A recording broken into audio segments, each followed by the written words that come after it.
जय मसीह की। एक और दिन परमेश्वर ने हमारी ज़िंदगी में प्रभु की आराधना करने के लिए एक मौका बना के दिए, उसके लिए हम धन्यवाद देते हैं। जब पूरी संसार एक दुखदाई अवस्था से होकर गुजर रहे हैं, हमारी ज़िंदगी में प्रभु की इबादत करने के लिए, आनंद मनाने के लिए, इस दुखदाई अवस्थाओं में भी प्रभु की सराहना करने के लिए परमेश्वर ने एक मौका दिए, उसके लिए हम प्रभु की धन्यवाद देना चाहते हैं। क्या हम लोग आज की इस आराधना को प्रार्थना करके शुरू करें? आइए हम मिलकर प्रार्थना करेंगे। प्रभु जी, इस सुंदर दिन के लिए हम धन्यवाद करते हैं। प्रभु, इस दिन आज के इस सर्विस को आपके हाथों में सौंपते हैं। प्रभु, प्रारंभ से लेकर अंत तक पवित्र आत्मा आपकी अगुवाई हम मांगते हैं। पवित्र आत्मा आपकी विशेष सहायता हम मांगते हैं। प्रभु जी, आज इस आराधना में जुड़े हुए सब लोगों को, जिस विभिन्न जगहों से जुड़े हुए सब लोगों को आपकी आशीष के हाथ, आपकी अनुग्रह के हाथ, आपकी छुटकारा के हाथ, प्रभु जी, हर एक परिवारों को चलाने के लिए, आज की इस आराधना में अगुवाई करने के लिए हम प्रार्थना करते हैं। प्रभु जी, आशीषित कीजिए हमारी आराधनाओं की भेंट आप स्वीकार करने के लिए हमसे प्रार्थना करते हैं। प्रभु जी, एक उत्तम भेंट प्रभु जी चढ़ाने के लिए हमें सहायता कीजिए। वचनों से हमसे बात करिए प्रभु जी, हमारे इस पूरे हफ्ता के लिए प्रभु जी, जो ज़रूरत, जो ताकत, वचन की जो प्रभु जी मन्ना हमारी ज़िंदगी में आप देने के लिए हमसे प्रार्थना करते हैं। आशीषित कीजिए प्रभु जी, हमारी प्रार्थना आप सुनिए, यीशु मसीह के नाम से प्रार्थना सुनिए और कबूल कीजिए प्रभु जी। आमीन, आमीन, आमीन। आइए हम मिलके गीत गा के प्रभु की स्तुति और आराधना करेंगे। Over to worship team. जय मसीह की। एक और रविवार परमेश्वर ने हमारी जिंदगी में दिया, इसके लिए हम परमेश्वर के शुक्रगुजार हैं। एक और नया दिन उसकी आशीषों से भरा हुआ, एक और नया दिन उसके छुटकारे के द्वारा। आइए एक गीत को गाते हुए हम उसकी आज़ादी को अपनी ज़िंदगी में महसूस करें। लफ्ज़ इस प्रकार कहते हैं, मैं आज़ाद हूँ तेरे लहू से, मैं आज़ाद हूँ तेरे लहू से।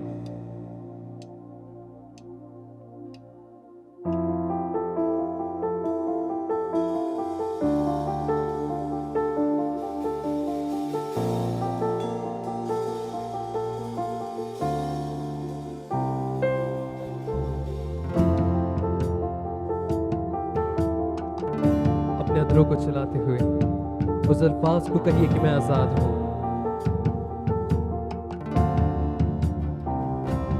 तू ही है वो जो मुझको छुड़ाता,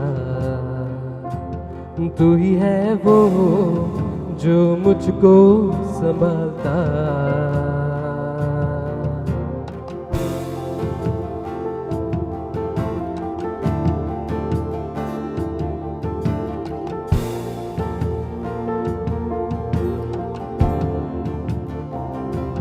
तू ही है वो जो मुझको छुड़ाता, तू ही है वो जो मुझको संभालता। देखता हूँ मैं जब तेरे क्रूस की ओर, तू ही है वो जो मुझको बचाता। मैं आज़ाद हूँ, मैं आज़ाद तेरे लहू से हुआ हूँ। मैं आज़ाद हूँ, मैं आज़ाद तेरे लहू से हुआ हूँ।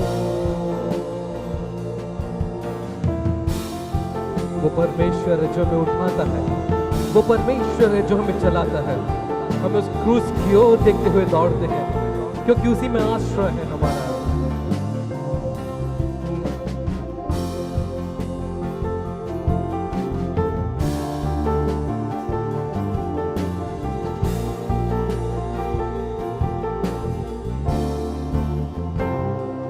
तू ही है वो जो मुझको उठाता,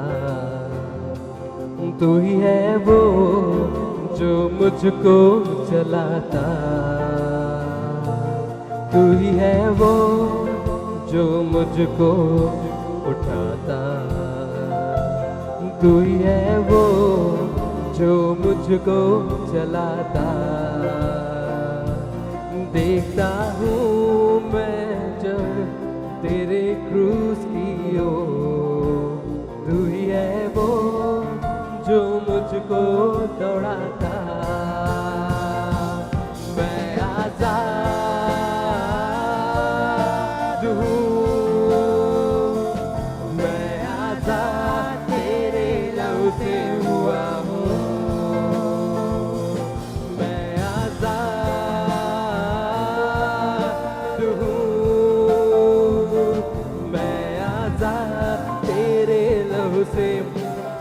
मैं आजाद हूँ उसकी, मैं आजाद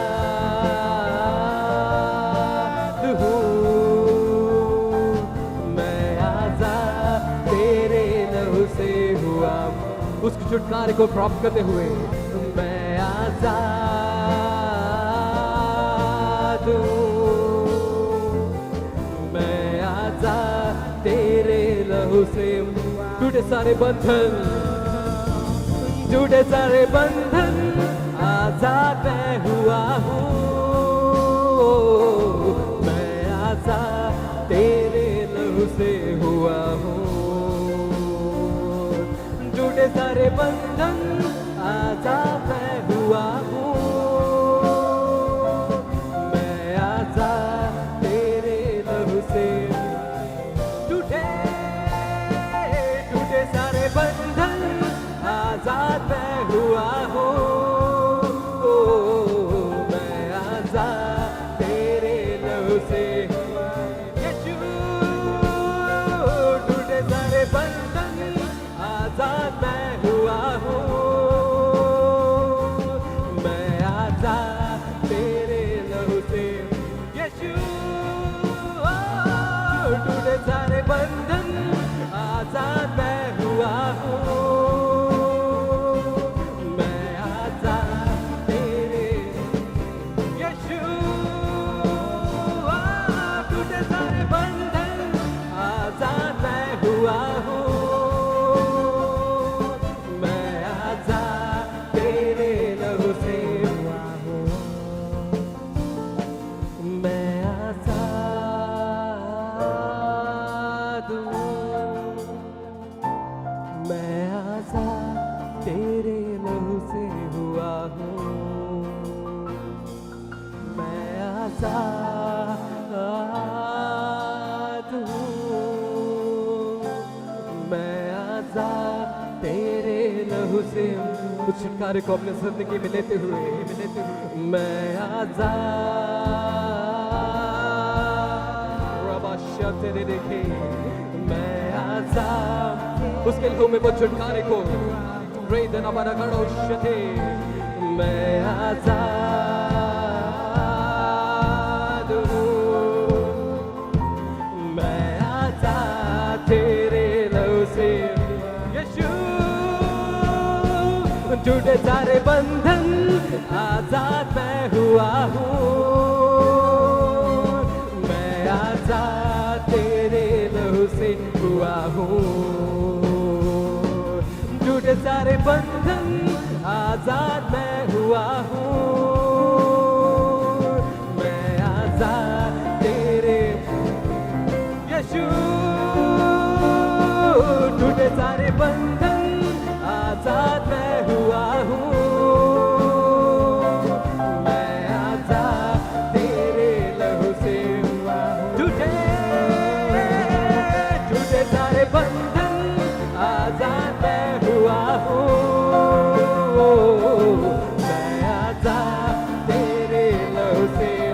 यीशु के नाम से टूटे सारे बंधन, आजाद मैं हुआ हूँ।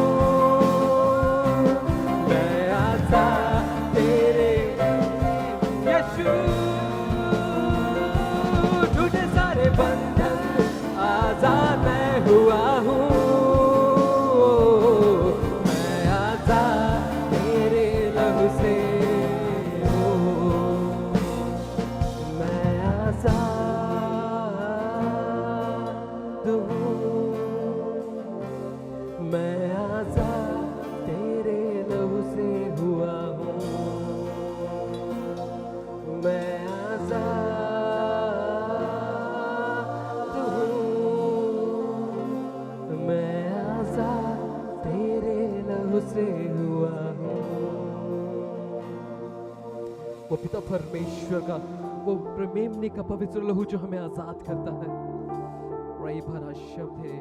उसकी रिहाई के लिए हम धन्यवाद देते हैं, उसके छुटकारे के लिए हम धन्यवाद देते हैं। Thank you Lord, thank you Lord. एक आनंद के साथ प्रभु एक अगला गीत गाएंगे जिसके अल्फाज इस प्रकार कहते हैं, वो ही हमारा राजा है और उसने हमें अपनी निज संतान बनाया है। हालेलुया। चाहे दुख आए, चाहे संकट आए, चाहे परेशानी आए, जिस प्रकार पौलुस कहता है, नंगाई या लड़ाई कुछ भी हो, लेकिन परमेश्वर के उस पवित्र प्यार से हमें कौन अलग कर सकता है। इसलिए आइए गीतों को गाते हुए उसकी आराधना करेंगे जिसके अल्फाज हैं, हो जय जयकार करें।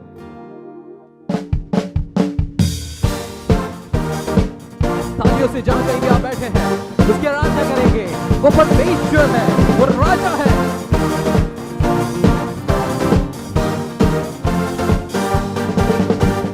ओ जय जयकार करे, ओ जय जयकार करे।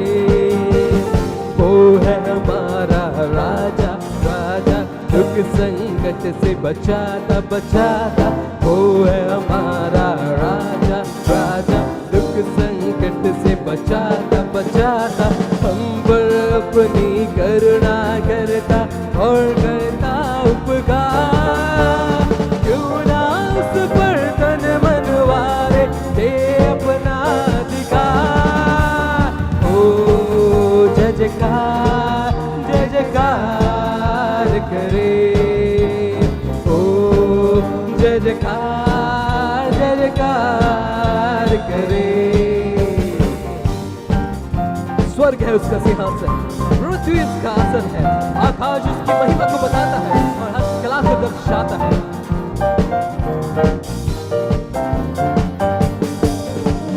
स्वर्ग है उसका सिंहासन, सिंहासन पृथ्वी बनी है आसन, आसन। स्वर्ग है उसका सिंहासन, सिंहासन पृथ्वी बनी है आसन, आसन। आकाश उसकी महिमा बताए, हस्तकला को दिखाए। सारी पृथ्वी उसकी रचना, उसका ही प्रदान। हो जय जयकार करे, हो जय जयकार करे। हो जय जयकार करे। ओ जय जयकार करे।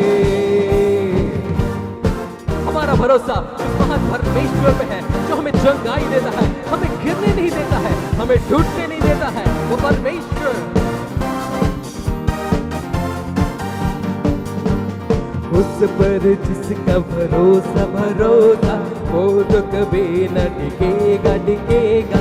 उस पर जिसका भरोसा भरोसा, वो तो कभी न टिकेगा टिकेगा। चाहे बीमारी, चाहे गरीबी, चाहे हो आकाश, सब संकट से, सब कष्टों से हो जाएगा पार। ओ जय जयकार करे, ओ जय जयकार करे। ओ जय जयकार करे। ओ जय जयकार करे। अपने दुख को, अपने परेशानी को उसके हाथों में दे दीजिए, क्योंकि संसार में छुड़ाने वाला वो एक जिंदा खुदा ही है।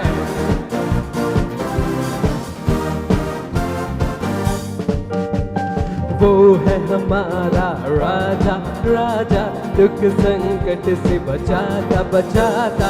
वो है हमारा राजा, राजा दुख संकट से बचाता बचाता। हम पर अपनी करुणा करता और करता उपकार। क्यों ना उस पर तन मन वारे दे अपना अधिकार। हो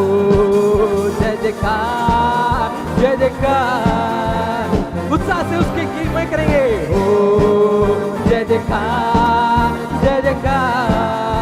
करे, हो जय जयकार करे, हो जय जयकार करे। वो परमेश्वर है, असंभव को संभव करने वाला। जीसस।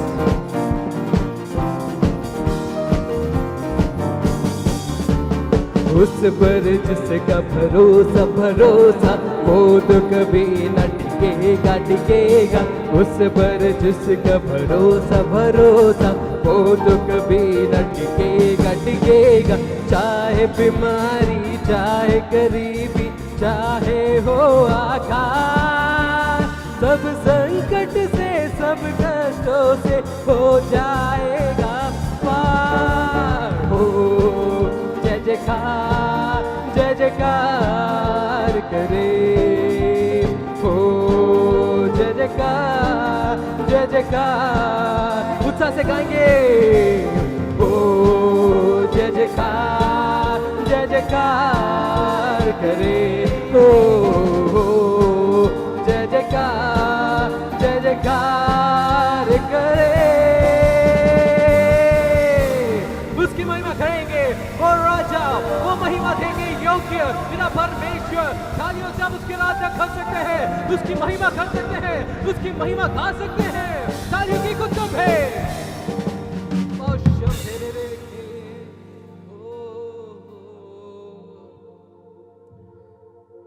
वो यहोवा यीरे है, आपके हर एक चीजों को मुहैया करने वाला।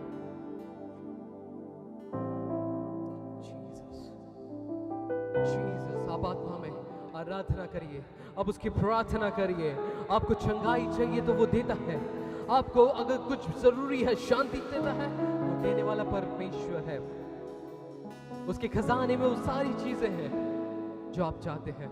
सिर्फ यीशु के नाम पे उसको प्राप्त करिए।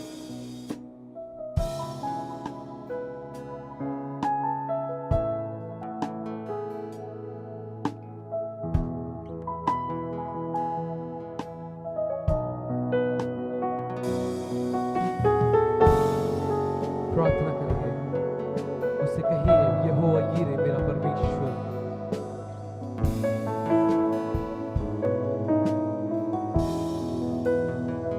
यहोवा यीरे सब कुछ तू देता, केवल तू मेरे लिए काफी है। यहोवा राफा चंगाई दाता, तेरे घाव में है चंगाई। यहोवा शम्मा साथ रहता, मेरी जरूरत पूरी करेगा। यहोवा शम्मा साथ रहता, मेरी जरूरत पूरी करेगा। तू काफी है, तू काफी है, तू काफी है मुझको। तू काफी है, तू काफी है, तू काफी है मुझको। वो यहोवा एलोहीम है, वो सृष्टि करने वाला, उसके वचन में वो सामर्थ है। आपके लिए अगर जरूरी जो चीज है उसको वो संभव करता है।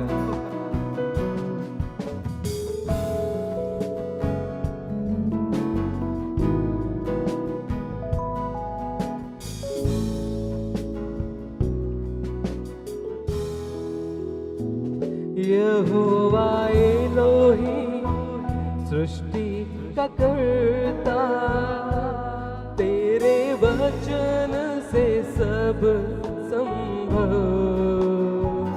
यहोवा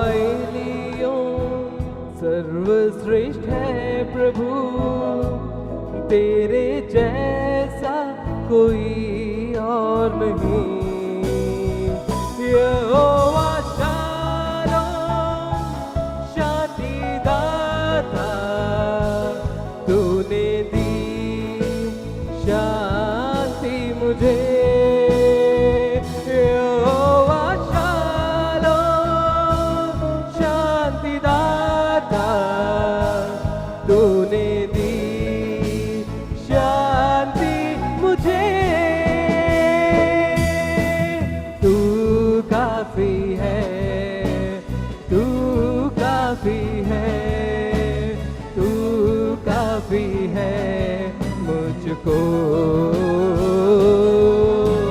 यीशु काफी है, मेरा यीशु काफी है, मेरा यीशु काफी मुझको। तू काफी है, तू काफी है, तू काफी है मुझको। तू काफी है, मेरा यीशु काफी है, मेरा यीशु काफी है मुझको। तू काफी है, तू काफी है, तू काफी है मुझको। अपने दिल पे हाथ रख के कहेंगे, अपने दिल से कहेंगे,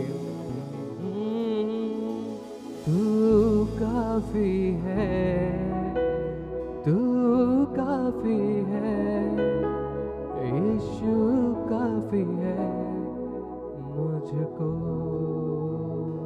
सारे बातों में हम उसकी महिमा देते हैं। वो राजा है, वो अनंत काल का प्रभु है। यीशु मसीह के नाम से आमीन, आमीन।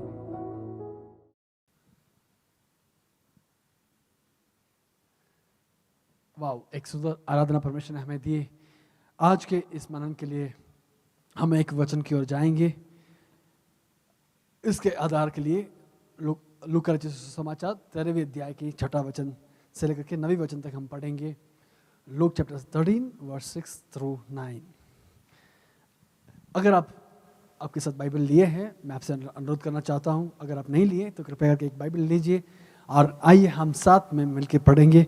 लूका रचित सुसमाचार 13वें अध्याय 6ठा वचन से लेकर के 9वें वचन तक हम पढ़ेंगे। फिर उसने यह दृष्टांत भी कहा, किसी की अंगूर की बारी में एक अंजीर का पेड़ लगा हुआ था। वह उसमें फल ढूंढने आया परंतु ना पाया। तब उसने बारी के रखवाले से कहा, देख 3 वर्ष से मैं इस अंजीर के पेड़ में फल ढूंढने आता हूँ परंतु नहीं पाता। इसे काट डाल कि यह भूमि को भी क्यों रोके रहे। उसने उसको उत्तर दिया कि हे स्वामी, इसे इस वर्ष तो और रहने दे कि मैं इसको चारों ओर खोद कर काट डालूं। अतः आगे के को फले तो भला, नहीं तो उसे काट डालना। एक सुंदर भाग को हम पढ़े हैं। इस वचन में हम क्या देख पा रहे हैं?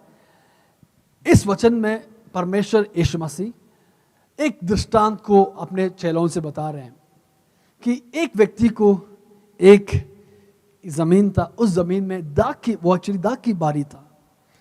वो दाग की बारी में एक अंजीर का पेड़ को लगाया था और लगातार 3 साल से वो उस पेड़ में फल ढूंढते हुए आ रहे हैं, परंतु 3 साल वो एक भी फल नहीं देख पाए।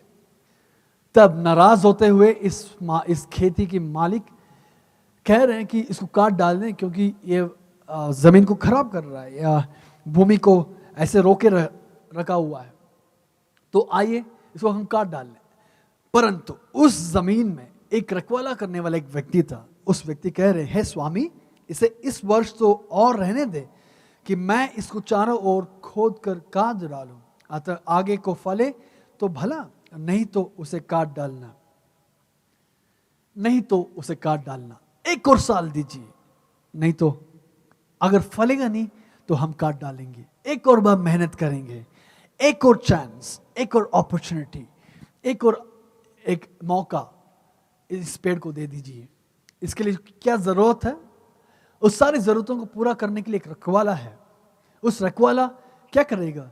उसके लिए जो कुछ जरूरी है सब कुछ करेगा, परंतु 1 और साल उस स्वामी से पूछ रहा है और स्वामी मान लिया। तो आज मैं इस संदेश से बात करना चाहता हूं, हमारी जिंदगी में भी कहीं 1 और साल परमेश्वर ने हमें दिए फलदायक होने के लिए, 1 और महीना परमेश्वर ने दिए फलदायक होने के लिए। रखवाला करने वाला परमेश्वर कह रहे हैं कि 1 और साल रहने दो, 1 और साल रहने दो, 1 और मौका दे दो। हम सब लोग वही एक ग्रेस पीरियड में जीते होंगे। मैं आपसे कहना चाहता हूं, ये जो समय है 1 और चांस का साल है, ये जो समय है 1 और मौका का समय है। तो क्या हम उसमें फलदायक होने के लिए क्या हम तैयार हो सकते हैं? आइए इस संदेश की ओर जाने से पहले आंखों को बंद करें, अपने आप को परमेश्वर के सामने समर्पण करें। आइए हम मिलकर प्रार्थना करेंगे। प्रभु जी, इस सुंदर दिन के लिए हम धन्यवाद करते हैं। एक संदेश की ओर हम जा रहे हैं। पवित्र आत्मा, आपकी अगुवाई हम मांगते हैं। हमसे इस वचनों के द्वारा आप बात करने के लिए हमसे प्रार्थना करते हैं। प्रारंभ से लेकर अंत तक पवित्र आत्मा आपकी अगुवाई हम मांगते हैं। आज इस वचन के द्वारा सुनने वाले हर एक व्यक्तियों के अंदर आपकी एक सेवकाई टहल होने के लिए हम प्रार्थना कर रहे हैं। प्रभु जी, दूतों की एक सेवकाई हम मांगते हैं, अनुग्रहित कीजिए इस वचन के द्वारा। प्रभु जी, एक नए निर्णय की ओर जाने के लिए, नए निर्णयों में आने के लिए, प्रभु जी नए एक कमिटमेंट की ओर आने के लिए आप सहायता कीजिए, अनुग्रहित कीजिए। जिस जगह पर सब लोग बैठे हैं उस जगह को आपके लहू से हम सील कर लेते हैं। प्रभु जी, आपके लहू से हम छाप देते हैं। प्रभु जी, आपकी दूतों की एक रखवाला हम मांगते हैं। हर तरह के डिस्टर्बेंसेस को हम यीशु मसीह के नाम से अरेस्ट कर देते हैं। प्रभु जी, आज प्रभु जी इस वचन की सेवकाई पूरी सामर्थ के साथ होने के लिए हम प्रार्थना करते हैं। अनुग्रहित कीजिए, हमारी प्रार्थना आप सुनिए। सब कुछ प्रभु यीशु मसीह के नाम से प्रार्थना सुनिए और कबूल कीजिए। प्रभु जी, आमेन, आमेन, आमेन। उसने उसको उत्तर दिया कि हे स्वामी, इसे इस वर्ष तो और रहने दो कि मैं इसको चारों ओर खोद कर काट डालूं। एक रखवाला करने वाला व्यक्ति है, उसका कमिटमेंट क्या है? प्रभु, इसको कितना भी बुरा हो, चाहे स्वामी मालिक कहें कि इसको काट डाल दें, परंतु एक रखवाला करने वाला व्यक्ति है, वो कह रहे हैं प्रभु स्वामी 1 और मौका दीजिए ताकि इसको मैं चारों ओर खोद कर इसको फलदायक बनाने के लिए मैं कोशिश करूंगा। आज मैं आपसे ये कहना चाहता हूं, अगर अब हमारी जिंदगी को जांच कर देखें, पिछले 1 साल एक भी आत्माओं को जीतने के लिए हमसे नहीं हुआ होगा। ये पिछले 1 साल व्यर्थ गया होगा। बहुत सारे टैलेंट्स हमारे अंदर है, परंतु प्रभु के नाम की महिमा के लिए हम लोग कुछ नहीं किए होंगे।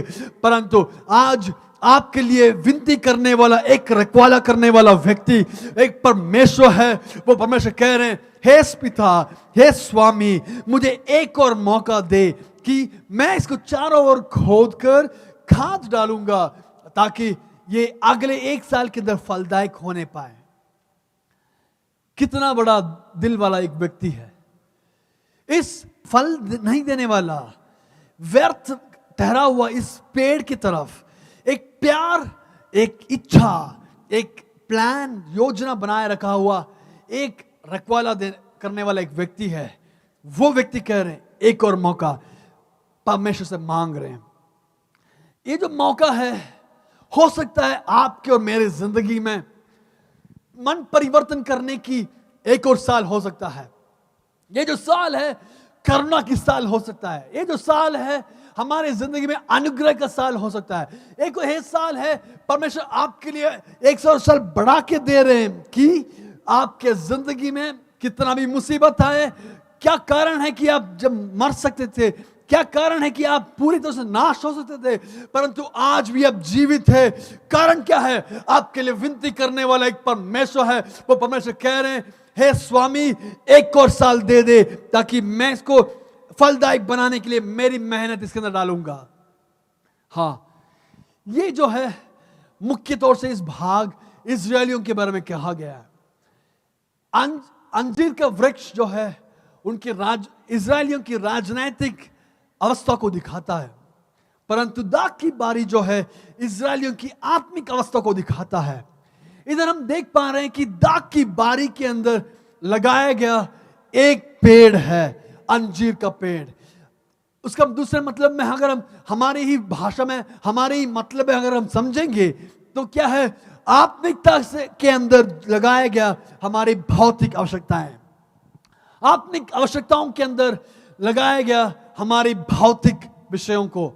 परमेश्वर आज हम चाहते हैं कि हमें ऐसे जगह पर लगाए कि आत्मिक जगह पर लगाए गए ताकि हम लोग भौतिक विषयों के अंदर फलदायक हो। परमेश्वर ऐसे जगह पर हमें लगाए, हमें ऐसे पौधे को जाकर के लगाए कि हमारे आत्मिकता के कारण हम लोग फलदायक हो जाएं। ये जो पेड़ है ऐसे ही कोई काकर के अंजीर का वृक्ष ऐसे लगा नहीं है, ऐसे पला नहीं है। हो सकता है कोई बाढ़ के कारण इस पेड़ को बहा के लेकर आए, इधर फला, इधर लग गया, ऐसा नहीं है। अगर हम पढ़ेंगे तो उसमें हम छठा वचन में हम पढ़ेंगे तो हम देख पाएंगे, उसने यह दृष्टांत भी कहा, किसी के अंगूर के बारी में एक अंजीर का पेड़ लगा हुआ था, प्लांटेड इन हिज विनयार्ड, अपने दाग की बारी में लगाया गया, जबरदस्त जानबूझकर लगाया गया एक पेड़ है अंजीर का पेड़। नामुमकिन है, क्योंकि अगर पेड़ लगाएंगे तो ये पेड़ उस दाग की बारी की जो फर्टिलिटी है उसको खींच लेता है, उसमें खाद है, जमीन की जो खाद है वो खींच लेता है। तो नॉर्मली क्या है, कोई भी दाग की बारी में कोई पेड़ नहीं लगाते हैं, परंतु हम देख पाएंगे कि इस मालिक उस अंजीर के पेड़ को दाग की बारी में जानबूझकर लगाया गया ताकि उसमें से फल लाए। आज परमेश्वर यही कह रहे हैं कि हमें जो भौतिक विषयों के अंदर हम लोग बहुत डूबे हुए थे, हमें उठाकर दाग की बारी में लगाया गया, परमेश्वर कलीसिया नामक दाग की बारी में लगाया गया ताकि हमारे जिंदगी में फलदायक हो जाए। हमारे जिंदगी में एक फलदायक होने के लिए परमेश्वर जानबूझकर हमें चुने और लगाए। मैं आपसे ये कहना चाहता हूं, हो सकता है आपकी अवस्था किसी बुरी तरीके से टूटा हुआ हो, किसी भी विषय में डूबा हुआ हो, परंतु मैं आपसे कहना चाहता हूं, आप ऐसे व्यक्ति हैं जो दाग की बारी में लगाया गया, इस मालिक के द्वारा चुने गए। आप एक अंजीर का वृक्ष है। परमेश्वर आपको इस दाग की बारी में, फलदायक दाग की बारी में लगाया गया, इस कलीसिया में लगाया गया, बेतेलेजी नाम का इस कलीसिया में दाग की बारी में लगाया गया ताकि आप फलदायक हो जाए। आज सुबह के समय परमेश्वर यह कहना चाहते हैं कि आपके जिंदगी में फलदायक होने के लिए परमेश्वर आपको लगाए हैं, अच्छे जमीन पर लगाए। आप फलदायक होना जरूरी है। इस पेड़ को लगाना है तो जानबूझकर लगाया। इस पेड़ को लगाने के लिए बहुत मेहनत किया होगा। ऐसे ही कोई बीज का करके जैसे फेंक गया ऐसे पैदा हुआ कोई पेड़ नहीं है।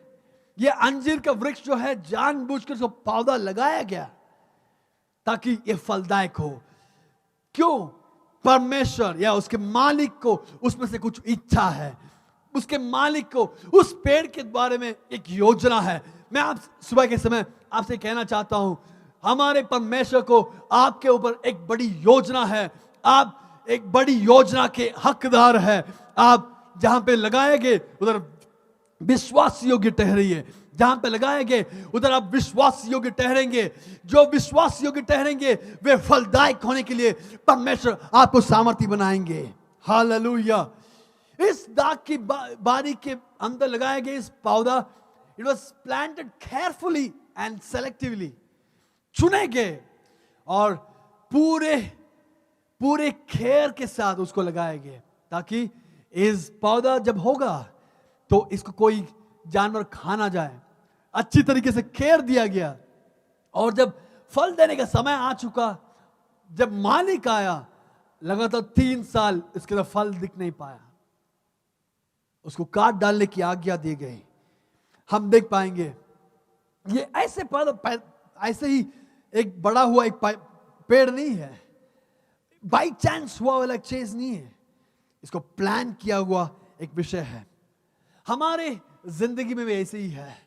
परमेश्वर आपको इस जगह पर लगाए ताकि हम लोग फलदायक हो जाए। हमारे जैसे मैंने कहा दाग की बारी में लगाया गया। दाग की बारी में लगाया गया कि दाग की बारी में जो फलदायक होने की जो क्षमता है, वो इस पेड़ को फलदायक बनने के लिए मदद करेगा। इस वचन में अगर हम पढ़ेंगे समझ में आएगा कि हमारी भौतिक आवश्यकताओं की जो आशीष है, हमारी आत्मिक बढ़ोतरी के अंदर निर्भर होगा। हमारी आत्मिक बढ़ोतरी जैसे होगी, उसी तरह हम लोग हर एरिया के अंदर हम लोग आशीषित होंगे। इसलिए यूहन्ना अपनी तीसरे पत्री में कह रहे हैं कि हे प्रिय, मेरी ये प्रार्थना है कि जैसे तू आत्मिक उन्नति कर रहा है, वैसे ही तू सब बातों में उन्नति करे, वैसे ही तुम सब बातों में उन्नति करे और भला चंगा रहे। जैसे आप आत्मिक उन्नति पाओगे, ऐसे ही आप हर एक क्षेत्र में, आपके जिंदगी के हर एक क्षेत्र में आप फलदायक होने के लिए, उन्नति प्राप्त करने के लिए, भला चंगा रहने के लिए परमेश्वर चाहते हैं। तो क्या कह रहे हैं कि यूहन्ना अपनी पत्री में कह रहे हैं कि मेरी प्रार्थना यही है, हे प्रियो, आपके बारे में मेरी प्रार्थना यही है कि आप फलदायक हो जाए। किस चीज में, किस एरिया के अंदर आपकी आत्मिकता में फलदायक जब होंगे, तो आपके जिंदगी के हर एक क्षेत्र में आप फलदायक होने के लिए परमेश्वर की सहायता उस आत्मिक बढ़ोतरी के कारण होगा। हाँ, इधर हम देख पाएंगे कि आत्मिक बढ़ोतरी जैसी होगी, उसी तरह होगी हमारे भौतिक बढ़ोतरी। आत्मिक बढ़ोतरी जैसी होगी, उसी तरह हमारे काम के अंदर बढ़ोतरी होगी, हमारे स्वास्थ्य के अंदर आशीषित होगा, हमारे बच्चों के अंदर आशीषित होगा, हमारी पारिवारिक जिंदगी के अंदर आशीषित होगा। तो क्या करना है? दाग की बारी में लगाए गए इस अंजीर के पेड़, दाग की बारी में कलीसिया के अंदर लगाए गए आप और मैं, आप पर जहां पे लगाए गए उधर विश्वास योग्य ठहरिए। इधर से उधर से तीसरे जगह पर भागने की जरूरत नहीं है। जहां पे परमेश्वर लगाए गए, जिस कलीसिया पर परमेश्वर लगाए गए, उस एरिया में, उस कलीसिया के अंदर लगे रहिए। आपके जिंदगी में जो कुछ जरूरत है, सब चीजों की भरपूरी उस कलीसिया के अंदर, उस जमीन के अंदर, उस खेत के अंदर आपके लिए सब कुछ रहेगा। मैं ऐसे कहानी सुना हूं, एक नॉर्मल कहानी है। यह कहानी ऐसी है कि एक खेत में नारियल का पेड़ लगाए गए थे। काफी नारियल का पेड़ है। नारियल का पेड़ के बारे में अगर हम सीखेंगे तो 3 साल में फलने वाला नारियल का पेड़ है, 5 साल में फलने वाला नारियल का पेड़ है, 7 साल में फलने वाला नारियल का पेड़ है। ऐसे काफी नारियल का पेड़ लगाए गए। तो एक दिन 3 साल के बाद एक पेड़ के अंदर फल आया। तो पास में खड़े हुए एक नारियल का पेड़ पूछ रहा था, अरे आपके अंदर ये फल कैसे आया? मेरे अंदर तो नहीं आया, हम लोग तो एक ही साथ खड़े रहे, मेरे अंदर फल नहीं आया, आपके अंदर कैसे फल आया? तो ये फल की अंदर विशेषता क्या है? तो ये नारियल का पेड़ कहने लगा, देखो देखो मेरा नारियल का पेड़ में वो मीठा है, उसके अंदर नारियल की जो नारियल है उसके अंदर पानी है। तो पास में खड़े हुए नारियल के पेड़ हैरान हो गए, अरे इस पेड़ के अंदर पानी मीठा कैसे होगा, वो कैसे मिला? तब इस नारियल का पेड़ उसको उत्तर दिया, देखो आप और मैं एक ही जमीन पर लगाए गए, मैं फलदायक हुआ, आप भी फलदायक होंगे। फलदायक होने के लिए ही हमारे मालिक आपके लिए जो जरूरत है सब कुछ का प्रबंध किए हैं, सब खाद का प्रबंध किए हैं। जो पानी दिए गए, जो सिंचाई किए गए, जो खाद डाले गए, वो सारे खाद को आप ले लीजिए। आप जैसे जो कुछ मिल रहा है वो आप सही मात्रा में ले लीजिए, सही समय पर आप भी फलदायक हो जाएंगे। जहां पे लगाए गए उधर विश्वास योग्य ठहरिए, आप जरूर फलदायक हो जाएंगे। मैं आज सुबह के समय आपसे ये कहना चाहता हूं, आपको जो परमेश्वर दे रहे हैं सारी चीजों को भरपूरी से आप अनुभव कीजिए। परमेश्वर जो कुछ आपको मौका दे रहे हैं उन मौकाओं को उपयोग करने के लिए आप मेहनत कीजिए। जो मौका परमेश्वर आपको दे रहे हैं, हो सकता है आपके जिंदगी में गीत गाने का हो सकता है परमेश्वर आपके जिंदगी में एक प्रार्थना करने का हो सकता है आपके जिंदगी में कोई एक बीमारी के लिए प्रार्थना करने के लिए हो, एक रोगी के लिए प्रार्थना करने का हो सकता है टूटे हुए परिवार के लिए प्रार्थना करने का एक मौका हो। आप उसको व्यर्थ ना मानिए, उसको तुच्छ ना मानिए, उस मौके को उपयोग कीजिए। जो कुछ परमेश्वर आपको दे रहे हैं वो मौका को परमेश्वर जो दे रहे हैं वो उपयोग करने के लिए आप कोशिश करिए, आप जरूर एक दिन फलदायक होंगे। इस वचन में भी यही कह रहे हैं कि इस दाग की बारी में लगाए गए इस अंजीर के पेड़ में यही था कि वो फलदायक होने के लिए चाहते हैं, वो फलदायक होने के लिए चाहते हैं, परंतु नहीं हो रहा था। लगातार 3 साल उसके मालिक उस पेड़ से फल की प्रतीक्षा कर रहा था, परंतु एक दिन आए, कहा कि इस पेड़ को काट डाल दे। हे प्रभु, आप क्या कह रहे हैं? प्रभु, आप मेरी जिंदगी में इतना कठोर शब्द, हाँ, जो फलदायक नहीं होगा, परमेश्वर वचन में लिखा है उसको काट दिया जाएगा। हम आखिर में उसमें उस भाग में आएंगे। उस भाग को काट, उस पेड़ को काट दिया जाएगा। जो फलदायक नहीं बनेगा उसको काट दिया जाएगा। परंतु हम क्या करना है? हम लोग फलदायक होना जरूरी है। हम लोग फलदायक होना जरूरी है। आपको एक योजना के साथ परमेश्वर आपको लगाए। आपको और मुझे परमेश्वर इस धरती पर एक योजना के साथ लगाए गए। हमको इस जगह पर हमारी माता पिता के प्लानिंग के अनुसार नहीं हुआ। आपके और मेरी जन्म इस परमेश्वर हमारे लिए प्लान किए। इस धरती की नींव डालने से पहले ही हमारे बारे में एक मास्टर प्लान हमारे परमेश्वर ने किया गया। वो मास्टर प्लान के अनुसार आप और मैं जन्म लिया।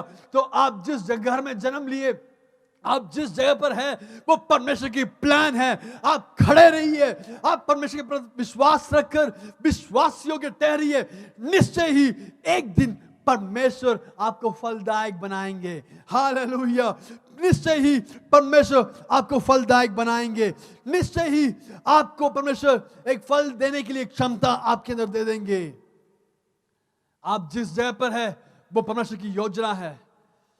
आप जिस जगह पर है, हो सकता है आपने प्लान नहीं किए होंगे, आपकी माता पिता ने प्लान नहीं किए होंगे, परंतु इतना मानिए आपके जिंदगी में जो कुछ टूटा हुआ अवस्था आने पाए, परंतु परमेश्वर कह रहे हैं, बेटा मैं आपके लिए एक नई जिंदगी प्रदान करने के लिए परमेश्वर चाहता हूं। परमेश्वर चाह रहे हैं, परमेश्वर कह रहे हैं कि बेटा मैं मुझ पर विश्वासियों की ठहरिए। निश्चय ही आपको फलदायक होने के लिए क्षमता परमेश्वर देंगे। You are predestined. परमेश्वर आपके बारे में पूर्व निर्धारित रूप से आपको इस जगह पर लेकर आए। You are part of pre destination of God, pre plan of God. परमेश्वर की प्री प्लानिंग के अंदर आप भी एक व्यक्ति है। कहां पे जन्म लेना, किस परिवार में जन्म लेना, किस स्कूल में पढ़ना, किस तरीके से किस भाषा को पढ़ना, सब कुछ प्रभु की एक योजना था। इसलिए आप इस जगह पर आज है। अगर मैं कहूंगा, अगर मेरे बारे में कहूंगा, तो मैं कभी सोचा नहीं कि मैं हिंदी सर्विस का पास्टर बनूंगा। कभी सोचा नहीं कि आप इस हिंदी सर्विस में आ जाएंगे। कभी हम सोच नहीं पाएंगे कि कर्नाटक में एक हिंदी सर्विस होगा। परंतु परमेश्वर का असीम योजना था कि कर्नाटक में एक हिंदी सर्विस हुआ। परमेश्वर की असीम योजना था कि बेंगलोर में परमेश्वर की आराधना करने के लिए, हिंदी भाषियों के बीच में परमेश्वर की आराधना करने के लिए, इतने सारे लोगों के बीच में प्रभु की आराधना करने के लिए एक मौका परमेश्वर हमें दिए। It is a plan of God. परमेश्वर की एक बड़ी योजना था। आप जिस जगह पर है वो आपकी योजना नहीं रहेगा, परंतु परमेश्वर का योजना है। आप उन पर विश्वास योग्य ठहरिए। It is a plan of God. परमेश्वर के हाथ आपके हर एक मूव में रहा, आपके हर एक चाल चलन में परमेश्वर का हाथ रहा। आपकी जिंदगी के हर एक मोड़ में परमेश्वर का हाथ रहा। परमेश्वर का हाथ ही आपको इस जगह पर सुरक्षित लेकर आए। परमेश्वर के हाथ ही आपको इस जगह पर लेकर आए। अगर हम बाइबल में पढ़ेंगे, दानियेल की दासत्व के बीच में पीछे परमेश्वर का हाथ रहा। हो सकता है दासत्व के अनुभव में होकर गुजरना पड़े, परंतु परमेश्वर का असीम योजना था कि दासत्व में भी वो टूट नहीं गया, परंतु राज दरबार में राजा के एक मंत्री बनकर वो रहने के लिए, एडवाइजर बनकर रहने के लिए दानियेल से हुआ। कारण क्या है? सलाह देने वाला, सलाहकार के रूप में बनने के लिए दानियेल से हुआ। कारण क्या है? परमेश्वर की हाथ दानियेल के पीछे था। हो सकता है दासत्व की अवस्था में आया हो, परंतु दानियेल अगर आपके ऊपर परमेश्वर की योजना है तो आप टूटेंगे नहीं, आप नाश नहीं होंगे। चाहे दासत्व भी आए, चाहे गुलामी की अवस्था भी आ जाए, आप टूटेंगे नहीं। आपके जिंदगी में परमेश्वर की हाथ होने के कारण आप निश्चय ही उस उन्नति में बढ़ पाएंगे, आप फलदायक होंगे। आप जिस जगह पर है विश्वास योग्य ठहरिए। दानियल के गुलामी की अवस्था के पीछे परमेश्वर का हाथ रहा। मूसा के जन्म के पीछे परमेश्वर का हाथ रहा। उस फिरौन की बेटी उस झील में आकर के नहाने के लिए परमेश्वर की योजना था। उस फिरौन की बेटी उस समय पर उस पुकार को सुनने के लिए परमेश्वर का एक हाथ रहा। कारण क्या है? परमेश्वर की योजना में रहने वाला एक मूसा उस झील के किनारे में लेटा हुआ है, रो रहा है। उस बालक को जन्म देने के लिए एक माता पिता को चुने।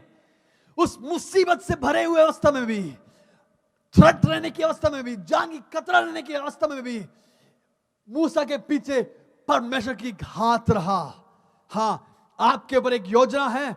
If you have a plan of God, परमेश्वर के हाथ आपके पीछे रहेगा, ताकि आप चाहे कितना भी बड़ा थ्रेट भी हो, आप नाश नहीं होंगे।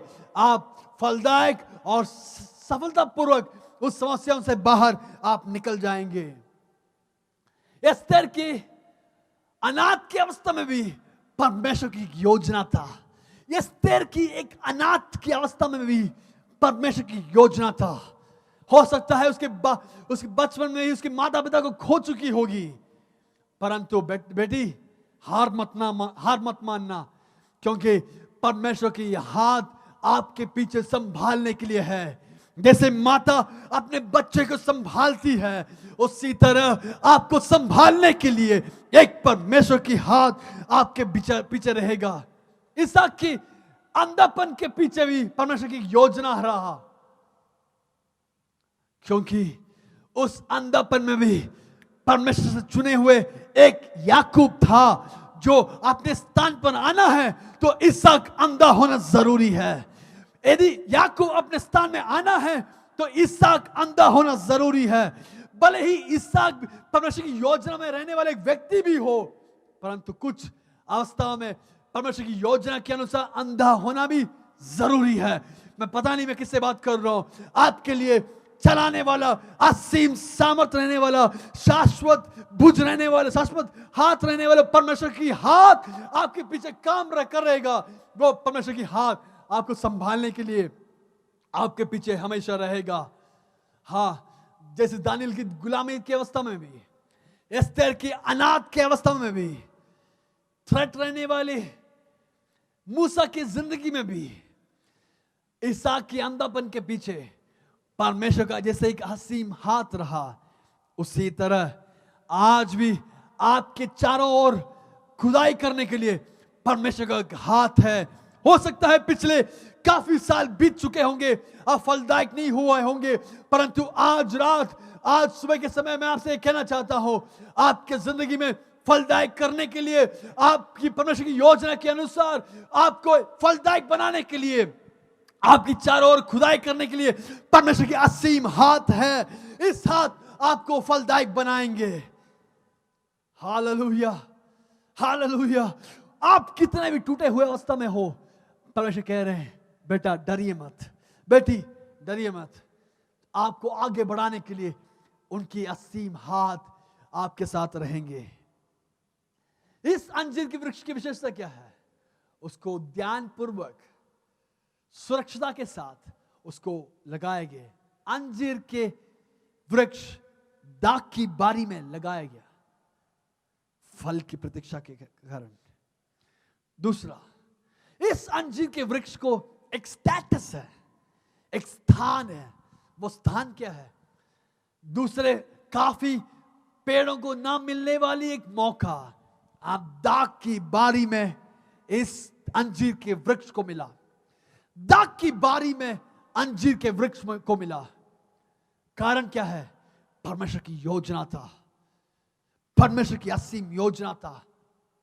मर्देकाई वो एक गेट कीपर था, वो एक सिक्योरिटी गार्ड था। वो व्यक्ति राज दरबार में राजा का सलाहकार बनने के लिए परमेश्वर के उसके पीछे परमेश्वर की हाथ था। आप जिस जगह पर है वो परमेश्वर की स्टेटस है।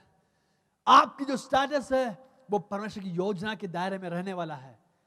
क्या हुआ मुर्देकाई, भले ही आप एक गेट कीपर भी हो, आपके स्टेटस अंजीर के वृक्ष जैसे दाग की बारी में है, उसी तरह आपके स्टेटस को बदलने के लिए परमेश्वर की योजना के अंदर आपका नाम भी है। विश्वास करिए, चाहे आप कितना भी टूटे हुए अवस्था में हो, चाहे आप कितना भी निर्धन अवस्था में भी हो, चाहे आपकी जिंदगी कितना भी मुश्किल से भरे हुए अवस्था में भी हो, यदि आप परमेश्वर पर विश्वास रखेंगे, उन पर विश्वास रखिए, जरूर आपके जिंदगी में आपकी स्टेटस को बदलने के लिए, जैसे इस अंजीर के पौधे दाग की बारी में लगाए गए, उसी तरह आपके स्टेटस को भी बदलने के लिए परमेश्वर की एक योजना है। जैसे दाऊद एक चरवाहा था, परंतु दाऊद को जो चरवाहा था जो कभी सोच नहीं पाएगा, परंतु उस चरवाहे को चुनकर परमेश्वर ने एक राजा बनाकर, उस राज्य का राजा बनाकर परमेश्वर ने खड़ा किए, उस देश का महाराजा बनाकर परमेश्वर ने खड़ा किए। कारण क्या है? परमेश्वर की योजना था। हाँ, इस स्टेटस में, परमेश्वर की योजना में एक छिपा हुआ एक स्टेटस है। हालेलुया। परमेश्वर की योजना में आपके लिए एक स्टेटस है, विश्वास योग्य ठहरिए। आज आपकी अवस्था को देखकर चुनने वाला परमेश्वर नहीं है। यदि आपकी और मेरी अवस्था को चुनेंगे तो कभी भी आज और आप और मैं जिस जगह पर हैं, कभी भी हम नहीं पहुंच पाएंगे। परंतु आज आप और मैं जिस एरिया में हैं, जिस स्थान पर है, परमेश्वर की असीम योजना था। विश्वास रखिए, जैसे मुर्देकाई की अवस्था को परमेश्वर ने बदल दिए, जैसे दाऊद की अवस्था को परमेश्वर ने बदल दिए, उसी तरह परमेश्वर आपकी अवस्था को बदलने के लिए परमेश्वर चाहते हैं। तीसरा है, इस दाग की बारी में लगाए गए इस अंजीर की वृक्ष, जैसे दाग की बारी सुरक्षित है, उसी तरह इस दाग की बारी की चारों ओर, जैसे उसको नाश ना करने के लिए, जानवर आकर के नाश ना करने के लिए चारों ओर जैसे एक बाड़ा लगाए गए, उस बाड़ा की सुरक्षा इस अंजीर के वृक्ष के लिए भी है। इस अंजीर के वृक्ष आपके लिए एक सुरक्षा, परमेश्वर का असीम सुरक्षा आपके चारों ओर बना रहेगा। इस कोविड की सिचुएशन में भी, इस महामारी की अवस्था में भी, इस पूरे दुनिया संसार भयभीत हुए हैं, दुख के मारे भयभीत हुए हैं, परंतु मैं आपसे कहना चाहता हूं, हमारे आश्रय हमारे बुझ बल पर नहीं, हमारे आश्रय हमारे पैसे पर, हमारे स्थान पर नहीं, हमारे आश्रय परमेश्वर पर असीम सामर्थ्य होने के कारण आप विश्वास योग्य ठहरिए, क्योंकि उसके छिपा हुआ परमेश्वर की एक सुरक्षा आपके लिए रहेगा। जैसे हम पिछले हफ्ते सुने थे, परमेश्वर आपके चारों ओर, परमेश्वर आपके लिए आग की शहपनाह बनाकर आपके लिए खड़े रहेंगे। आपके चारों ओर आप नाश ना होने के समान, आपके चारों ओर सुरक्षा देने के लिए परमेश्वर की सुरक्षा है। परमेश्वर आप ही आपके लिए एक आग की शहपनाह बनकर आपके लिए खड़े रहेंगे। चौथा, इस दाग की बारी के अंदर लगाए गए इस पौधे की विशेषता क्या है? वो एक गार्डन के अंदर है, वो एक प्लान्ड एक खेत के अंदर है। एक जंगल में एक बढ़ने वाला एक पेड़ और एक बारी खेत में बढ़ने वाला एक पेड़, दोनों में काफी अंतर है। जंगल की पेड़ की विशेषता क्या है? वो कोई जंगली जानवर कुचल सकता है या उसको नाश कर सकता है, या कोई आकर के उसको तोड़ सकता है, परंतु आप ऐसे स्थान पर है कि आप एक खेत के अंदर, एक प्लान किया हुआ एक खेत के अंदर छिपाया गया एक वृक्ष है। आप नाश ना होगा, आप विशेष तरीके से आप परमेश्वर की योजना में छिपे हुए एक व्यक्ति है। इसलिए हम देख पाएंगे कि यशायाह नबी की किताब 5वें अध्याय में हम देख पाएंगे कि दाग की बारी परमेश्वर ने ऐसे बनाए कि उसके अंदर कंकड़ को निकाले, उसके अंदर जो जो पत्थर है उसको हटा दिए, उसको क्लीन किया गया, उसको हल से जोता गया, उसको अच्छे तरीके से उस खेत को बनाए और फलदायक होने के समान इस पेड़ के लिए एक फलदायक मिट्टी में, उपजाऊ मिट्टी में परमेश्वर ने इसको लगाया है। कारण क्या है? हे अंजीर का वृक्ष भले ही दूसरे अंजीर के वृक्ष के समान नहीं रहेगा, आप एक विशेष स्थान पाए हुए व्यक्ति है। आप एक खेत के अंदर बढ़ने वाला एक पेड़ है, आपकी चारों ओर सुरक्षित रहने वाला एक पेड़ है आप। उसका मतलब क्या है? आपके लिए प्रार्थना करने वाले एक बेतेलेजी कलीसिया है, आपके लिए सुरक्षा देने वाला एक बेतेलेजी कलीसिया है, जो हर दिन पिछले 3 महीने से लगातार प्रार्थना कर रहे हैं। आप उस खेत की, एक सुरक्षित खेत की अंदर लगाए गए एक पेड़ होने के कारण आप भी सुरक्षित है, आप भी सुरक्षित है, आपके लिए एक विशेष स्थान है। परमेश्वर आपके अंदर से एक फलदायक होने के लिए परमेश्वर चाहते हैं। 5वां, परमेश्वर इस अंजीर के वृक्ष के लिए एक विशेषता क्या है? उसके लिए एक मालिक है, उसके लिए एक मालिक है। उसका मतलब क्या है?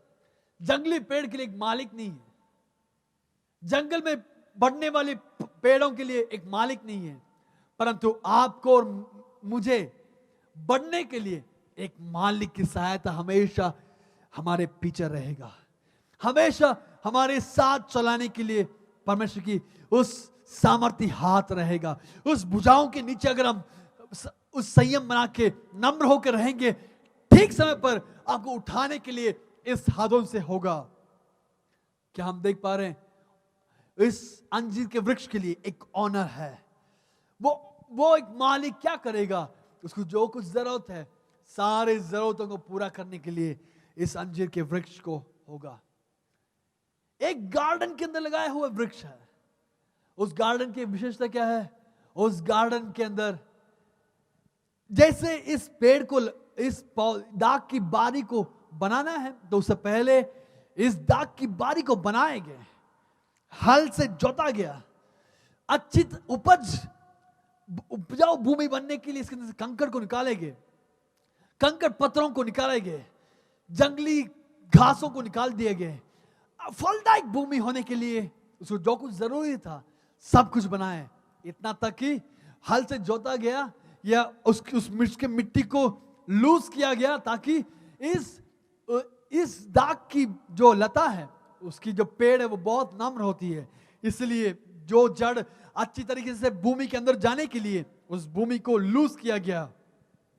और बारिश की जो पानी है अच्छी तरीके से भूमि के अंदर जाने के लिए इस मिट्टी के अंदर पत्थर के समान ही उसकी कठोर रास्ता को छोड़ा गया, ताकि इस दाग की बारी फलदायक एक बारी बनने के लिए, इस दाग की लता एक फलदायक लता बनने के लिए, इस भूमि को, इस खेत को अच्छी तरीके से तैयार किया हुआ एक खेत है, उसके अंदर अंजीर का वृक्ष आपको और मुझे लगाए, आपको और मुझे लगाए, ताकि हम लोग फलदायक हो जाए।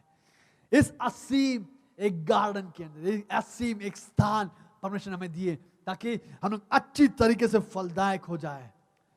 और इस गार्डन की विशेषता क्या है? इस दाग की लता के लिए जो जरूरत है सब खाद को डालते हैं और बार हमेशा उसको क्लीन किया जाता है, ताकि इस दाग की लता अच्छी तरीके से वो बढ़ पाए। उसी लूज मिट्टी में लगाए गए इस अंजीर का वृक्ष, उसकी जड़ अच्छी तरीके से फैलेगा, उसको पानी मिलेगा, ठीक समय पर पानी मिलेगा, ठीक समय पर उसको खाद मिलेगा, ताकि वो फलदायक होने के लिए पर उसकी मालिक की सहायता है। आपको और मुझे बढ़ने के लिए परमेश्वर की असीम सामर्थ है। Hallelujah, hallelujah. ये जो रखवाला करने वाला व्यक्ति है वो हमारे यीशु मसीह को दर्शाता है, वो पवित्र आत्मा को भी दर्शाता है। वो हमेशा हमारे साथ रहने के लिए इस पवित्र आत्मा की सहायता हमेशा हमारे साथ रहेगा, सही तरीके से सलाह देने के लिए, सही समय पर हमको जो जरूरत एंकरेजमेंट प्रोत्साहन को देने के लिए परमेश्वर की सहायता हमारे साथ बना रहेगा।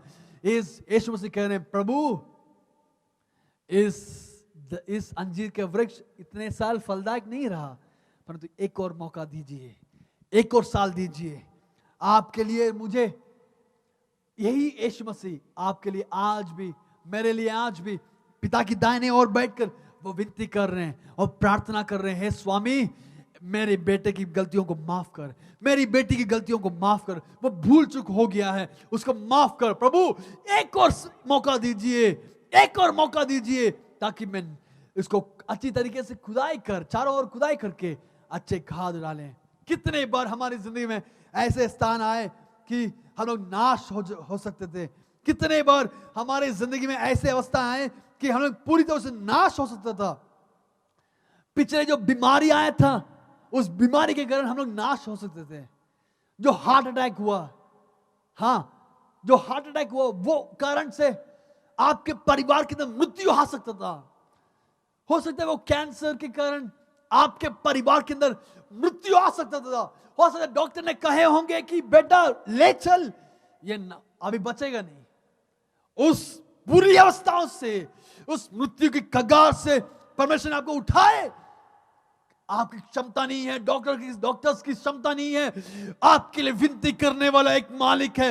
वो मालिक कह रहे पिता इनकी गलतियों को माफ कर, एक और मौका दीजिए, गिव हिम अ चांस, एक और साल दीजिए।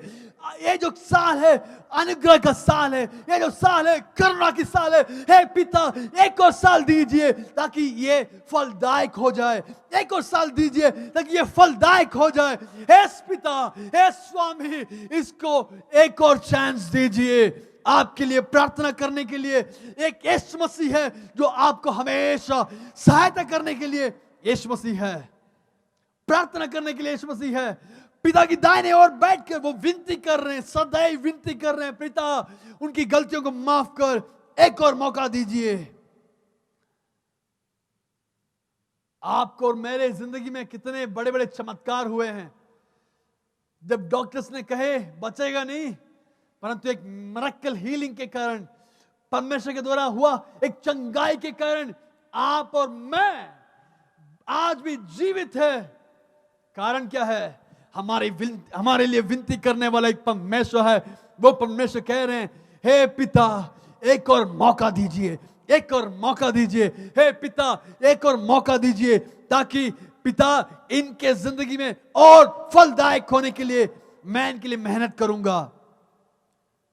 कितने बार एक्सीडेंट्स का सामना करना पड़ा, कितने बार एक्सीडेंट्स को आमने सामने एक सेकंड की दूरी में हम लोग बच निकले हैं।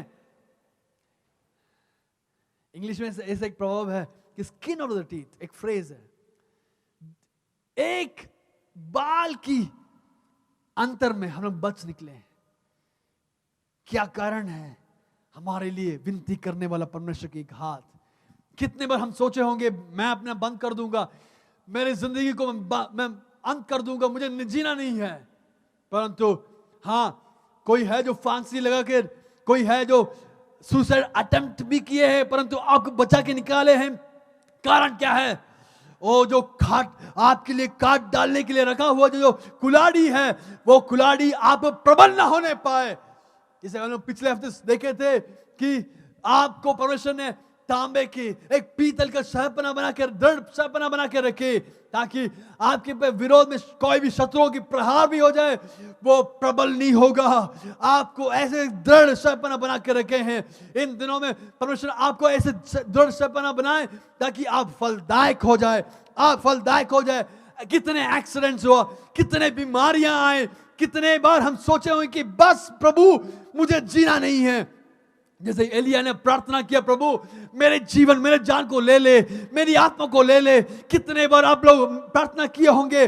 परंतु मैं कहना चाहता हूं, बेटा, बहन, दीदी, मैं आपसे एक चीज को बोलना चाहता हूं, आप आज भी सुरक्षित है।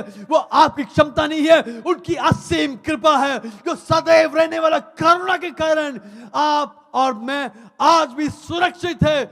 आज हम लोग जो जिस युग में जी रहे हैं, वो it's a year of mercy, एक करुणा की साल में हम लोग जी रहे हैं। हम लोग फलदायक होने के लिए एक और साल, एक और पीरियड परमेश्वर ने हमें दिए ताकि हम लोग फलदायक हो जाएं। परमेश्वर कह रहे हैं कि फलदायक होने के लिए एक और मौका दे। Give him a chance, give him a chance. मैं बनाऊंगा, मैं उसको बनाऊंगा, मैं उसको बनाऊंगा। ऐसे विनती करने वाला एक यीशु मसीह है। क्या आप उस यीशु मसीह के साथ लगने के लिए तैयार है? क्या आप यीशु मसीह के साथ जीने के लिए क्या आप तैयार हैं? अगर आप चाहते हैं तो समर्पण कीजिए। प्रभु, अगर प्रभु मैं आपके साथ अब मेरी जिंदगी को बिताना चाहता हूं, चाहे आप कितने भी बड़े परिवार, गरीब परिवार से हो, कितने भी छोटे हो, बड़े हो, परमेश्वर के लिए विषय नहीं है। आपके टूटे अवस्थाओं के अंदर परमेश्वर के हाथों में समर्पण कीजिए और प्रार्थना कीजिए, प्रभु मैं मेरी जिंदगी को आपके हाथों में समर्पण करना चाहता हूं। प्रभु मेरे दिल के अंदर आ जाइए, मेरे दिल के अंदर आ जाइए। अगर प्रार्थना करना चाहते हैं तो प्रार्थना कीजिए, या अगर प्रार्थना कर रहे हैं तो आपके जिंदगी में निश्चय ही एक अनुग्रह का साल परमेश्वर आपके लिए खोल के देंगे, ताकि इस साल आप फलदायक हो जाएंगे। इस साल परमेश्वर के नाम से आप फलदायक हो जाएंगे। हाँ, आप फलदायक होने के लिए परमेश्वर की असीम कृपा है, असीम कृपा है।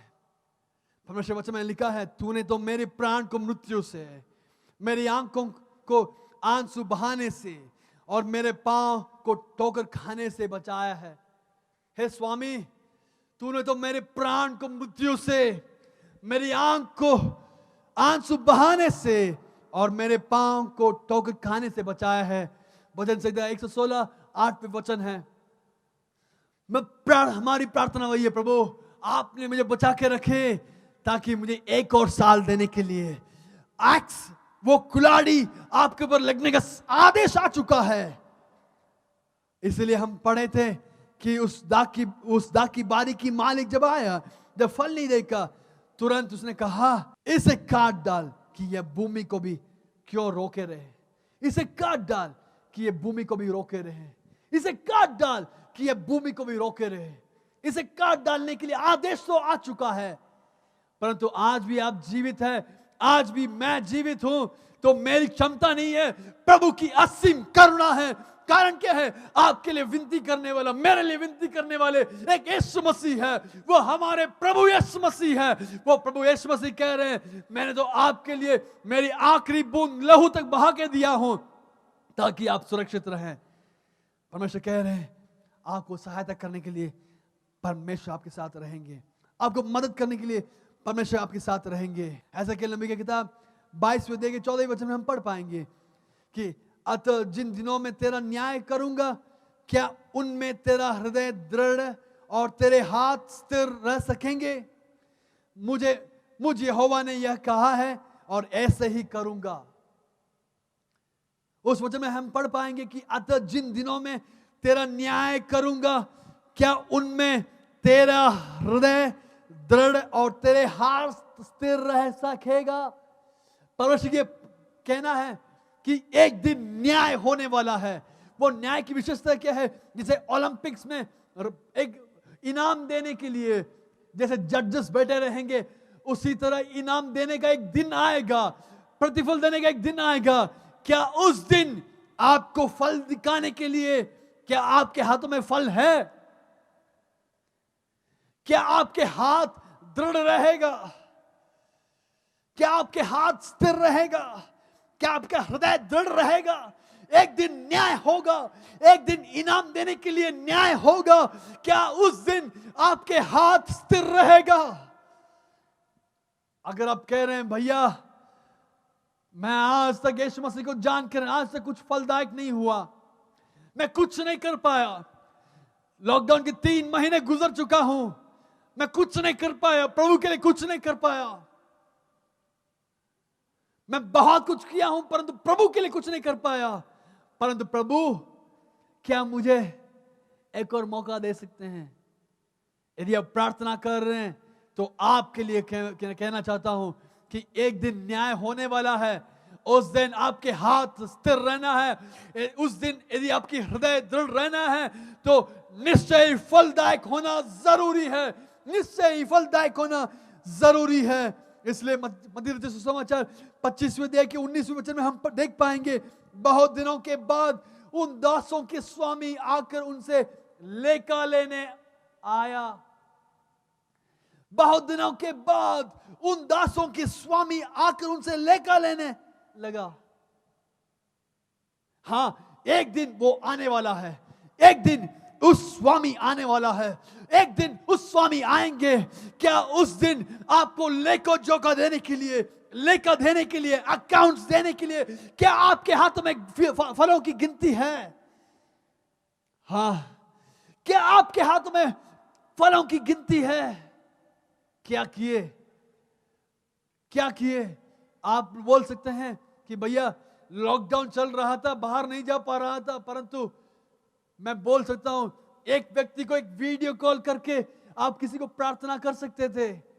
एक व्यक्ति को, निरुत्साह हुआ, हताश हुआ, टूटे हुए व्यक्तियों को आप 1 मिनट कॉल करके उनको एनकरेज कर सकते थे, परमेश्वर को प्यार दिखा सकते थे। क्या किए?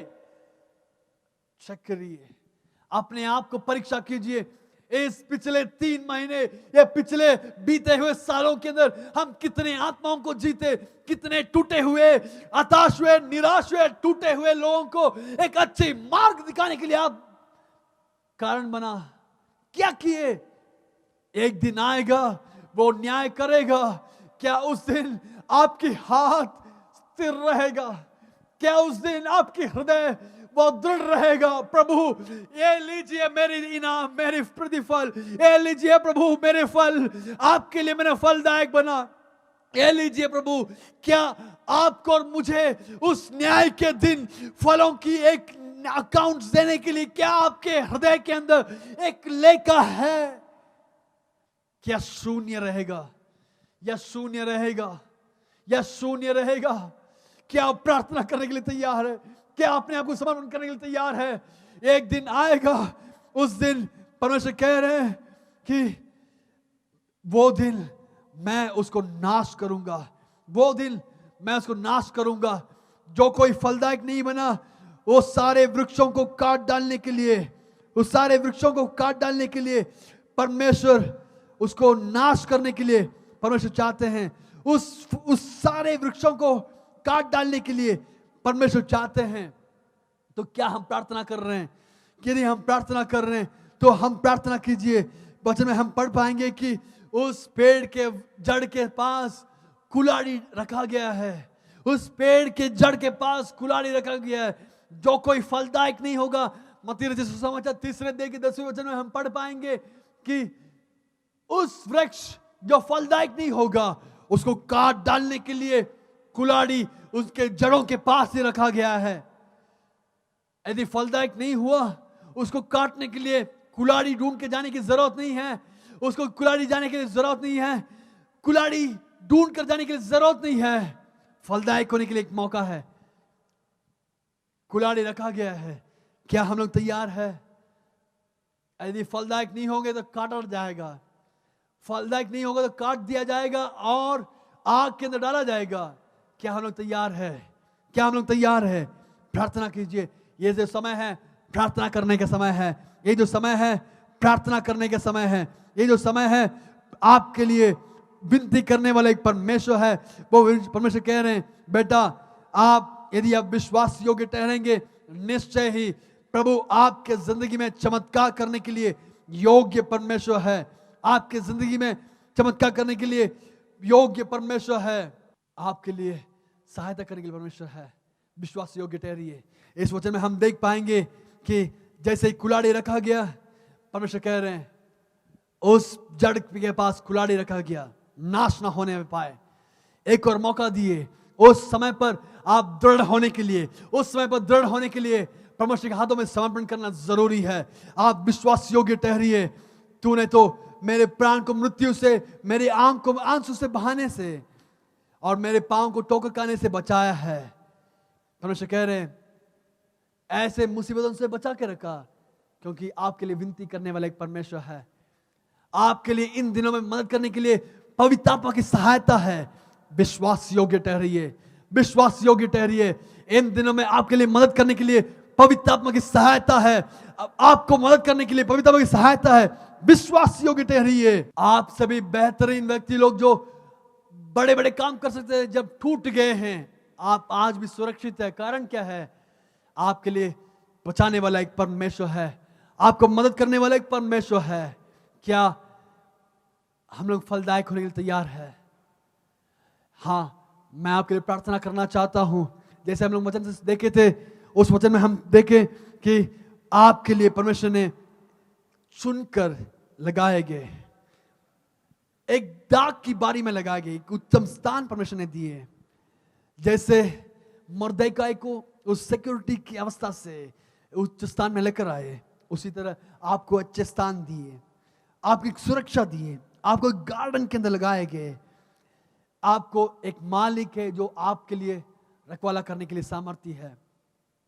वो मालिक, वो रखवाला करने वाला परमेश्वर कह रहे हैं, प्रभु एक और मौका दीजिए ताकि मैं उसके चारों ओर खुदाई करूंगा और आपके लिए चमत्कार करने के लिए सहायता करूंगा। जरूर करेंगे, जरूर करेंगे, जरूर करेंगे। ये जो समय है वो जरूर आपके लिए चमत्कार करेंगे। आप विश्वास योग्य ठहरिए। ये जो रखवाला करने वाला क्या करेगा? वो आपके चारों ओर आपके न्यूट्रिशन को, खाद को वो खींचने वाला, वो पूरी तरह से चूसने वाला जो पेड़ पौधा है, जो जंगली लता है, उसको काटेगा। हो सकता है आप फलदायक होने के कारण आप नहीं, आपकी परिस्थिति हो सकता है, परंतु इन दिनों में परमेश्वर आपके विरोध में खड़ा हुआ हर तरह की जंगली दाखलता को नाश करेगा और आपके लिए फलदायक होने के लिए आपको तैयार करेगा। आइए हम लोग मिलकर प्रार्थना करेंगे। आंखों को बंद करें, हम प्रार्थना करेंगे। प्रभु जी, मैं अपने सुनने वाले सारे व्यक्तियों के लिए हम प्रार्थना कर रहे हैं यीशु मसीह के नाम से। इस बुरी अवस्थाओं के मध्य में प्रभु जी, आपके नाम से हम लोग फलदायक होंगे प्रभु। आपके नाम से, आपके सामर्थ्य हम फलदायक होंगे प्रभु जी। ऐसे जंगली जो लता है, जो जंगली लता जो इसको आशीषों को छीन लेता है, सामर्थ्य को छीन लेता है, ऐसे जंगली लताओं को यीशु मसीह के नाम से, शैतानी क्रियाओं को हम लोग डांट देते हैं। उसके बाद हम जय लेते हैं प्रभु।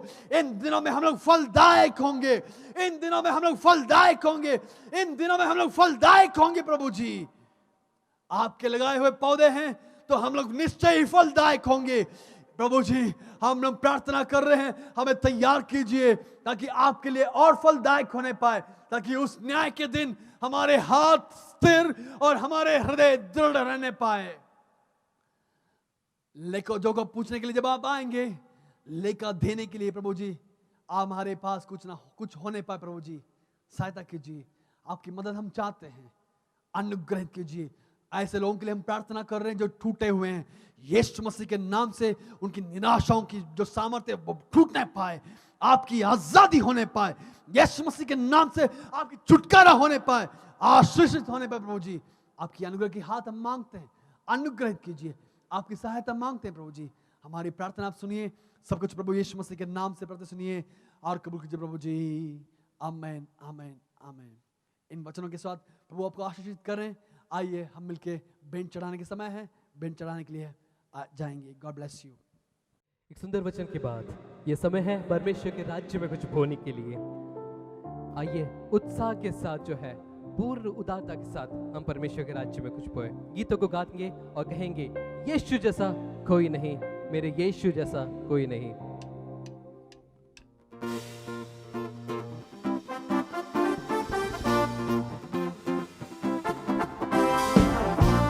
तालियों से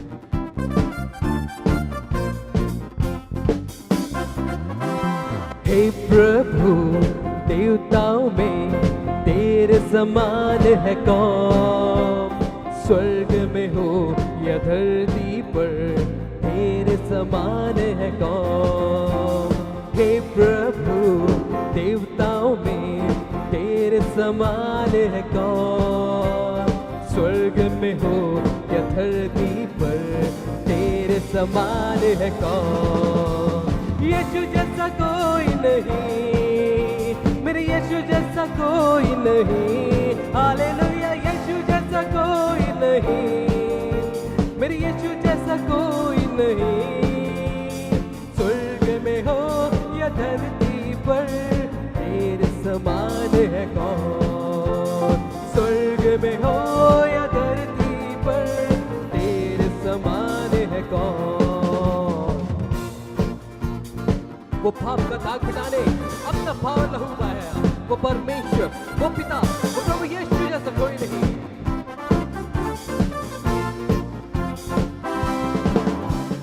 पाप का दाग मिटाने बहाया पावन लहू, पाप का दाग मिटाने बहाया पावन लहू।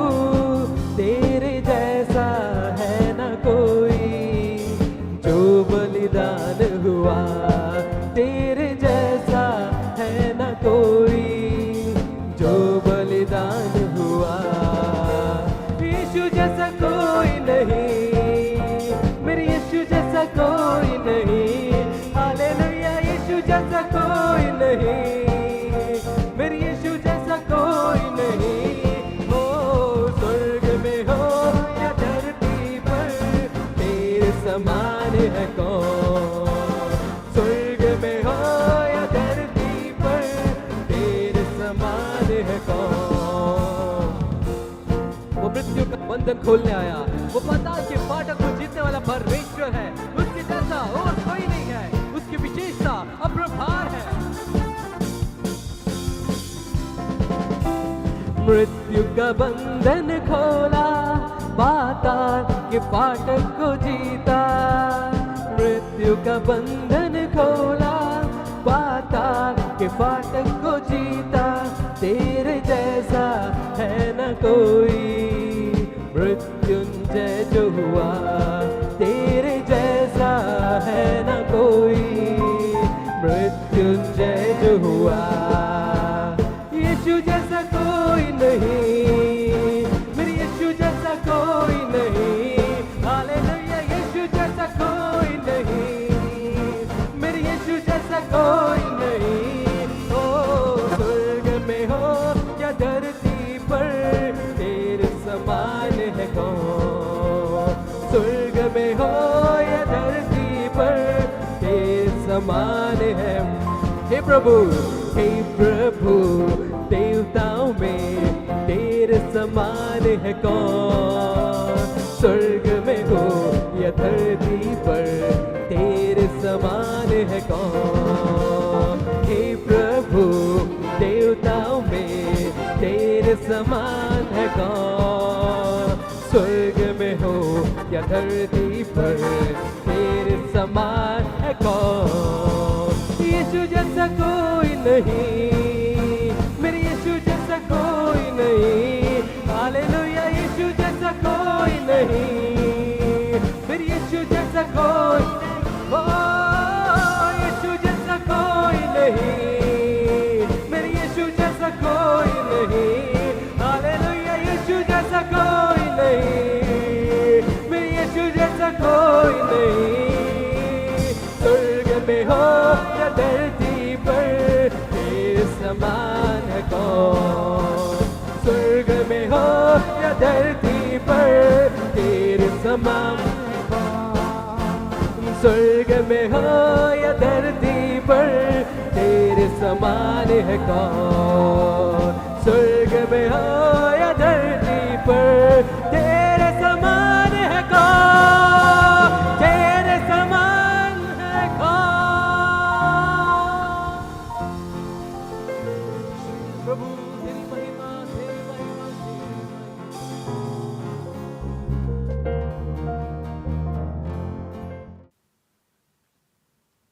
एक सुंदर आराधना परमेश्वर ने हमें दिए, वचनों के द्वारा परमेश्वर ने हमसे बात किए।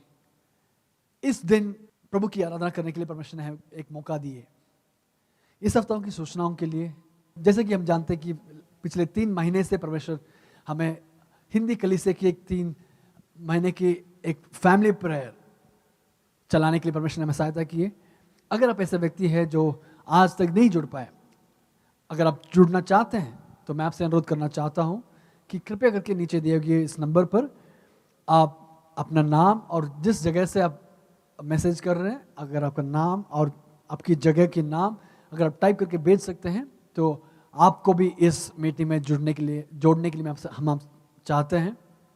तो कृपया करके आप टाइप करिए। अगर आपकी हिंदी कलीसिया की कोई इन्फॉर्मेशन जानना चाहते हैं तो कृपया करके इसी नंबर पर आप अपना डाउट्स क्वेरीज डाल सकते हैं, तो हम लोग रिप्लाई करने के लिए हम चाहते हैं। तो क्या हम लोग आज के इस सर्विस को प्रार्थना करके क्लोज करें? आइए हम मिलकर प्रार्थना करेंगे। प्रभु जी, इस सुंदर दिन के लिए हम धन्यवाद करते हैं, आपकी आराधना करने के लिए, वचन से मनन करने के लिए। प्रभु जी, एक उत्तम भेंट चढ़ाने के लिए आपने सहायता की, इसके लिए हम धन्यवाद करते हैं। हमारी सारी आराधना को प्रभु जी, स्तुतियों की भेंट को स्वीकार करने के लिए हम धन्यवाद करते हैं। प्रभु जी, अनुग्रहित कीजिए इस पूरी हफ्ता। प्रभु जी, आपकी पंखों की आड़ में सुरक्षा देने के लिए हम प्रार्थना करते हैं। यहोवा परमेश्वर, आप ही हमारे लिए, हमारे चारों ओर आग की शार्पना बनकर प्रभु जी हमें अगुवाई करने के लिए हम आपसे प्रार्थना करते हैं। आशीषित कीजिए, अनुग्रहित कीजिए प्रभु जी, आपकी विशेष सहायता हम मांगते हैं। प्रभु जी, इन दिनों में प्रभु जी आपके लिए फलदायक होने के लिए हम आपसे प्रार्थना करते हैं। आपकी सामर्थ से भरिए, अनुग्रहित कीजिए प्रभु जी। इस पूरे प्रभु जी लॉकडाउन के समय में प्रभु जी हम प्रार्थना करना चाहते हैं कि हमारी जिंदगी आपके राज्य के लिए फलदायक होने के लिए आपकी सामर्थ, आपकी क्षमता हम मांगते हैं। प्रभु जी, अनुग्रहित कीजिए, हमारी प्रार्थना आप सुनिए। सब कुछ प्रभु यीशु मसीह के नाम से प्रार्थना सुनिए और कबूल कीजिए प्रभु जी। आमीन, आमीन, आमीन। और पिता के प्रेम, पुत्र यीशु मसीह की कृपा, पवित्र आत्मा की सहभागिता हम सबके साथ यीशु मसीह के पुनरागमन तक हमेशा हमेशा बने रहे। आमीन, आमीन, आमीन। God bless you. अगले हफ्ते इसी प्लेटफॉर्म में 12 बजे हम मिलेंगे। तब तक प्रभु सब लोगों को सुरक्षित रखें। God bless you.